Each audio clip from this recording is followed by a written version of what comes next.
Xo'p, demak, IDC kitobdan geometrik progressiya mavzusini ikkinchi testidan 3-chi misolni yechim qilamiz.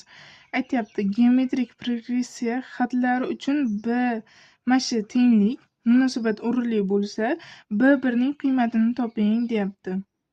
B1.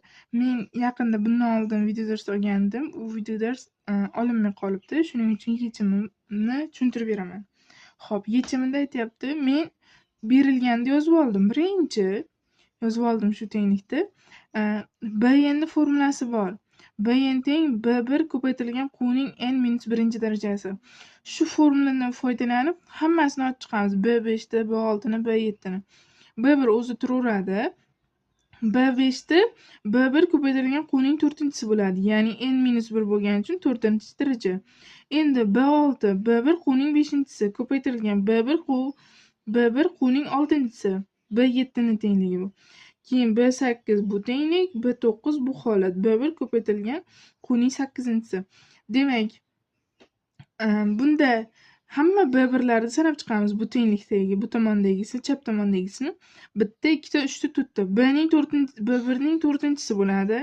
Quvlar nechta? Quvlarni darajasi qo'shiladi ko'paytiruv bo'lganda.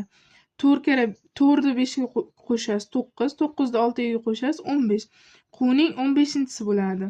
Keyin B1 bu tomonda B1lar ikkita, B1 ning kvadrati, quvlar qning 7-chi, qning 8-chi qo'shib yuborsangiz qning 15-chisi bo'ladi. Qning 15-chisi. Demak, bu tomonda ham qning 15-chisi bor. Demak, qisqardi ular. Demak, B1 ning 4-chisi B1 ning kvadrati qoldi. Bular qisqarib ketganda bu tomonda B1 ning kvadrati qoladi. Mana B1 ning kvadrati qoldi qisqarganda bu tomon bilan. Shu 16 ga teng bo'lsa, B1 4 ga teng. Bizdan o'zi B1 ni so'ragan, B1 4 degan javob kelib chiqadi.